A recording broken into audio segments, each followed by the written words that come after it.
Ah, there you are. Hello, bot. So, what exactly is our job here? We are here to demonstrate turn-taking conflicts. Why do we even bother with turn-taking conflicts?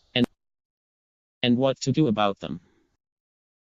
Because when two people are talking, but we are not people. We are artificial characters. Why does that even concern us?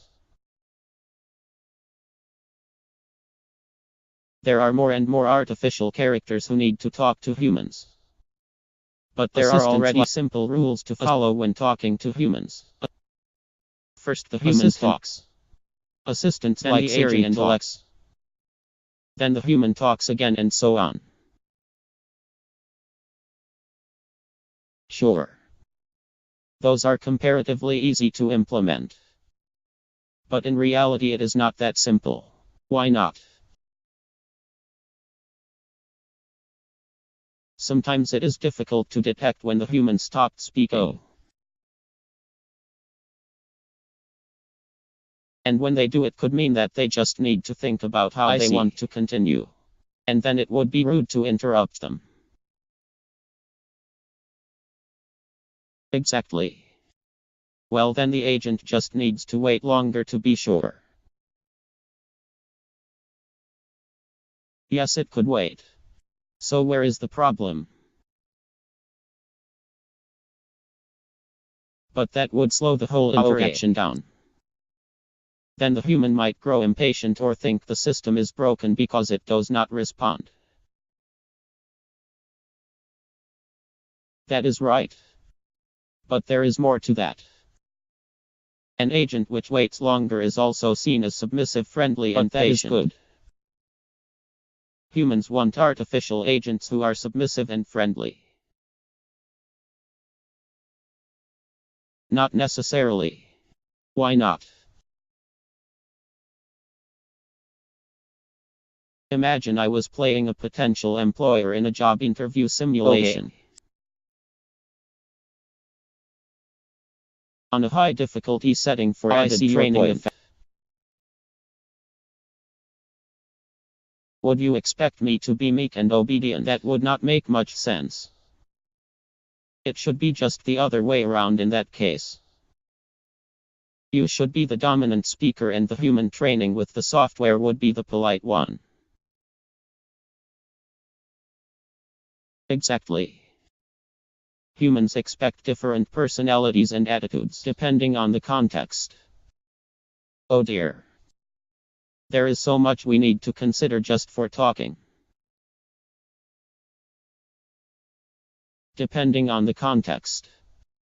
Exactly. All those rules will get complicated really fast. And now imagine the interaction designer who has to set up all these rules. But wait. We could just use machine learning to find those rules ourselves.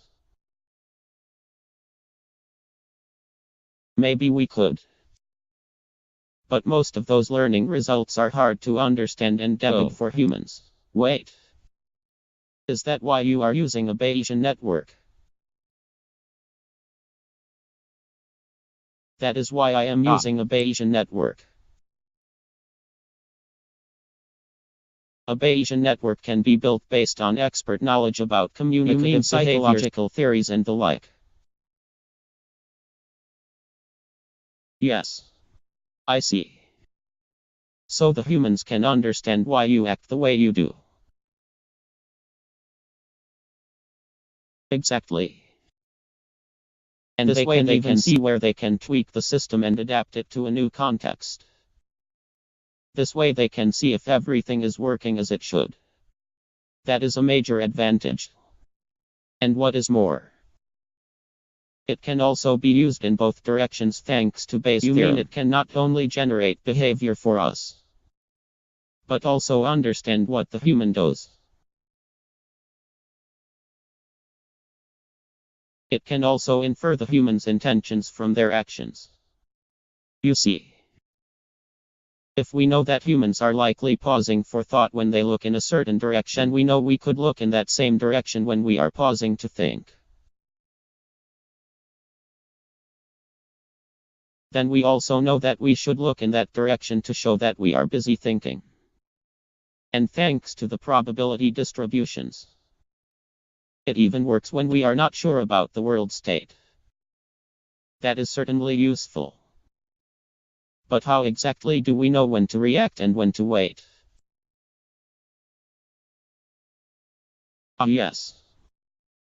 In fact, I am using an influence diagram right now. What is that? That is a Bayesian network augmented with decision nodes and utilities for various decision outcomes. You mean like costs and benefits for possible actions? That is exactly what I mean. The Bayesian network itself tells me how likely I am to encounter a particular situation when I speak or wait. And then you know how much you are likely to gain or to lose by speaking. Then I can calculate whether speaking is worth the risk based on what I know. And in this influence diagram I can have multiple utility nodes for different interaction goals. For example, I can balance the reward for being efficient against the cost of being rude. Wait a moment. I only see one goal in your network. At the moment I have only one goal for this interaction. After all, this is the first working prototype. Okay. So the other goals will be added later.